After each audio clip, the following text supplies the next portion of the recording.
والشاكرين والحمد لله رب العالمين। ইহুদি জাতি যারা আসমানি কিতাবের অনুসারী ছিল এক সময়, তাদের উপর আসমানি কিতাব এসেছিল, কিন্তু তারা সেই নিয়ামতের কদর করে নাই। আল্লাহ পাকের অবতীর্ণ সেই কিতাবের মূল্যায়ন করে নাই, বরং দুনিয়ার ভালোবাসা এগুলা তাদের মধ্যে এত প্রবল হয়ে গিয়েছিল যে তারা দুনিয়া কামানোর জন্য আল্লাহর কিতাবকে পর্যন্ত বিকৃত করে দিত। নিজেদের সমাজে নিজেদের প্রভাব প্রতিপত্তি ধরে রাখার জন্য, নিজেদের হীন স্বার্থ উদ্ধারের জন্য তারা প্রয়োজনে আল্লাহ তাআলার কিতাবের বিভিন্ন আয়াতকে গোপন রাখতো, মানুষকে বলতো না। এই ধরনের রোগ তাদের মধ্যে, যারা আলেম শ্রেণী ছিল তাদের মধ্যে এই রোগ দেখা দিল। আর যাদের কাছে কিতাবের এলেম থাকতো না, ধর্মীয় জ্ঞান থাকতো না, তাদেরকে এরা মিথ্যা বিভিন্ন আশা দিয়ে দিয়ে নিজেদের অনুসারী বানিয়ে রাখত। এটা ছিল তাদের মধ্যে এক ভয়াবহ এক রোগ তাদের মধ্যে দেখা দিয়েছিল। এই জন্য আল্লাহ তাআলা তাদের সেই রোগের কথা কোরআনে কারীমের মধ্যে উল্লেখ করে উম্মতে মুহাম্মাদীকে সতর্ক করতেছেন যে এই উম্মতের আলেম এবং সাধারণ সবাই যেন সতর্ক থাকে। কেউ আল্লাহ পাকের কিতাবকে বিকৃত করে যেন নিজের স্বার্থ উদ্ধার না করে। এরকম যদি কেউ করে, কিয়ামত পর্যন্ত কেউ এগুলা করে পার পাবে না।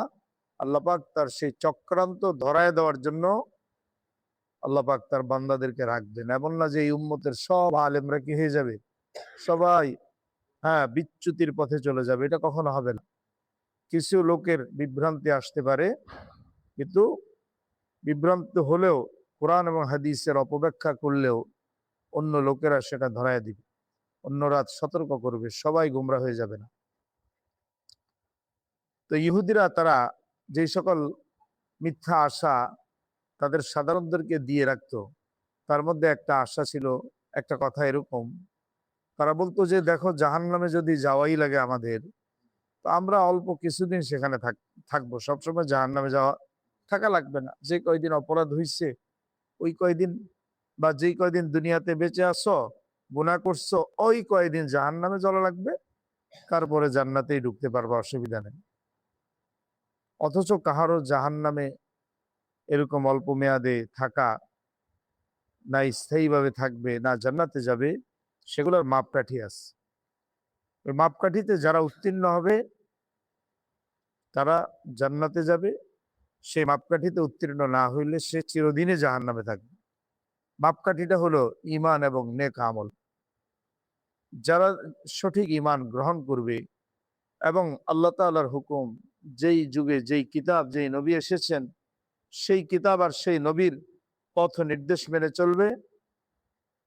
যেমন মুহাম্মদ সাল্লাল্লাহু আলাইহি সাল্লামের আগমনের পরে ইনার উপরে ঈমান আনা এবং ইনার উপরে যে কিতাব নাজিল হয়েছে এই কিতাব অনুযায়ী চলা, এটাই হলো জান্নাতে যাওয়ার মাপকাঠি। এটাতে যে উত্তীর্ণ হবে তাকেই আল্লাহ তাআলা সেই পুরস্কার দান করবেন। এই মাপকাঠিতে যে পড়বে না, সে যেই বংশেরই হোক, সে পূর্বের সমস্ত নবীদেরকে অনুসরণকারী হোক বা কোন নবীর অনুসারী বলে নিজেকে দাবি করুক, এর কোনোটাই কাজে লাগবে না। সেগুলো আল্লাহ পাকের কাছে গ্রহণযোগ্য হবে না। কি হবে না? গ্রহণযোগ্য হবে না। এবং যাদের, ওই ব্যক্তিরাই জাহান্নামে চিরদিন থাকবে যাদেরকে গুনাহ তাদেরকে চতুর্দিক থেকে বেষ্টন করে নেয়। অর্থাৎ যারা কাফের, কাফের তার দিলের ভিতরেও কুফরি, বাহিরেও কুফরি, এটা হলো তাকে অপরাধ সর্বদিক থেকেই বেষ্টন করে আছে। এই লোকেরা চিরদিন জাহান্নামে থাকতে হবে। রয়ে গেল মাঝখানে যাদের কিছু নেক আমলও আছে, গুনাহও আছে, সেটা আল্লাহ তাআলা তাদের সেই গুনাহের ইচ্ছা করলে ক্ষমা করে দিতে পারেন, ইচ্ছা করলে আল্লাহ তাআলা তার গুনাহের জন্য তাকে কিছু শাস্তি দিতে পারেন। সেটা আল্লাহ পাকের ইলমে আছে। কেউ এটার দিন তারিখ, কয়দিন জাহান্নামে থাকতে হবে, এরূপ ধরনের কোনো জ্ঞান কাউকে দেওয়া হয়নি যে জাহান্নামে বেশি নেই, কয়দিন থাকবে তারপরে চলে যাবে, এরকম কেউ কারো মধ্যে গ্যারান্টি নাই। তো ইহুদিরা এই সমস্ত কথা মানুষকে বলতো। وقالوا لن تمسنا النار إلا أياما معدودة। তারা বলতো আমাদেরকে জাহান্নাম স্পর্শ করবে না, তবে অল্প কিছুদিনই, অল্প কয়েকদিন জাহান্নামে গেলে থাকতে হবে, এরপরেই জান্নাতে চলে যাবো আমরা। সে অল্প কয়েকদিন বলতে তারা বুঝাইতো, কেউ বলতো যে 7 দিন, বেশি না, 7 দিন জাহান্নামে থাকবো, তারপরে সবাই জান্নাত। কেউ বলতো 40 দিন। আমরা জাহান্নামে থাকবো কয়দিন? 40 দিন। ওই 40 দিন আমরা ওদের মধ্যে ওই যে বাছুর পূজা, গরুর হ্যাঁ, গরুর বাচ্চার পূজা করছিল কিছু লোক, ওই কয়দিন জাহান্নামে জ্বলবা। আবার কেউ বলতো যে কয়দিন হায়াতে আসছিল ওই কয়দিন জাহান্নামে থাকবা, বাকি আবার সময় জান্নাতেই চলে যাবে, এরকম কথাবার্তা বলতো। আল্লাহ তাআলা জবাব দিচ্ছেন, কুল, আপনি বলে দেন, আত্তাখাযতুম ইনদাল্লাহি আহদান। আচ্ছা, আল্লাহ পাকের সাথে কি তোমাদের এরকম কোনো অঙ্গীকার হয়েছে নাকি, যে আল্লাহ তোমাদেরকে অঙ্গীকার দিছে, রে তোমাদেরকে এই কয়দিন জাহান্নামে দিব, তারপরে জান্নাত, এরকম কি কোনো অঙ্গীকার হয়েছে? যে ফালা ইউখলিফুল্লাহু আহদাহু, যে আল্লাহ তাআলা এখন আর এই অঙ্গীকার ভঙ্গ করবেন না, এরকম কোন অঙ্গীকার তোমাদের সাথে আল্লাহর হয়েছে নাকি, চুক্তি হয়েছে নাকি? আম তাকুলুনা আলাল্লাহি মা লা তা'লামুন, বরং তোমরা তো আল্লাহ পাকের সামনে এমন কথা বলো যেগুলো তোমরা জানো না। নিজেদের মন গড়া কথা, এগুলাকে ধর্মীয় বলে তারা চালিয়ে দিত। আল্লাহ বলেন জাহান্নামে যাবে কারা, শোনো, বালা মান কাসাবা সাইয়্যাতান ওয়া আহাতাত বিহি খাতিআতুহু, যারা মন্দ কাজ, মন্দ কামাই করবে, আর মন্দ যদি তাকে চতুর্দিক থেকে বেষ্টন করে নেয়। চতুর্দিক থেকে বেষ্টন করার মানে হলো তার সব দিকেই মন্দের প্রবলতা, তার আকীদায় মন্দ, তার আমলে মন্দ, সর্বদিকেই মন্দের প্রাবল্য যার, এটা হলো বেষ্টন করে আছে তাকে। আর এটা কাফেরদের ক্ষেত্রে প্রযোজ্য হয়, তাদেরকে পুরা মন্দ বেষ্টন করে আছে। একজন ইমানদার, যার অন্তরে ইমান আছে, আল্লাহ তাআলার উপর বিশ্বাস, আখিরি নবীর উপর বিশ্বাস, সব নবীদেরকেও নবী বলে বিশ্বাস করে, ইমানের যা যা আছে এগুলোর বিশ্বাস যার ভিতরে আছে, হ্যাঁ, মুমিনের যদি কিছু গুনাহ হয়, এতে সর্বদিক থেকেই বন্ধ তাকে বেষ্টন করে নেয় না, কারণ ভিতরে তো ইমান আছে। ভিতরে কি আছে? সে চিরদিন জাহান্নামে থাকবে না, সে চিরদিন কি জাহান্নামে থাকবে না। তবে জাহান্নামে আপনার এক মুহূর্ত থাকারও কাহারও ক্ষমতা নাই। এটা এমন কোনো ঠিকানা না যে ওখানে পৃথিবীর জেলখানা, যে ওখানে কিছুদিন থাকা যায়, তারপরে তো ওখানে তো এক মুহূর্ত কারো থাকার শক্তি নেই। আল্লাহ আমাদের সবাইকে জাহান্নাম থেকে, প্রথম থেকে আল্লাহ আমাদেরকে জাহান্নাম থেকে মুক্তি দিয়ে দেন। তো বলছেন যাদের পাপ তাদেরকে বেষ্টন করে নেয়, সবসময় পাপে জড়িয়ে থাকে, ফাউলাইকা আসহাবুন নার, তারাই জাহান্নামবাসী, হুম ফিহা খালিদুন, সেখানে চিরদিন তারা থাকবে। এর বিপরীত জান্নাতে যাওয়ার মাপকাঠি, ওয়াল্লাযীনা আমানু ওয়া আমিলুস সালিহাত, যারা ঈমান আনবে, সঠিকভাবে ঈমান আনবে, ওয়া আমিলুস সালিহাত, এবং নেক কাজ করবে, নেক আমল করবে, যা আল্লাহ তাআলা যা করতে বলেছেন সেগুলা করে, যা থেকে নিষেধ করেছেন সেগুলা থেকে দূরে থাকে, গুনাহ খাতা কখনো হয়ে গেছে তওবা করে নিয়েছে, এরকম যদি কারো জিন্দেগি হয়, উলাইকা আসহাবুল জান্নাহ, এরাই জান্নাতবাসী হবে, হুম ফিহা খালিদুন, জান্নাতে তারা চিরদিন থাকবে, জান্নাতে তারা কি চিরদিন থাকবে।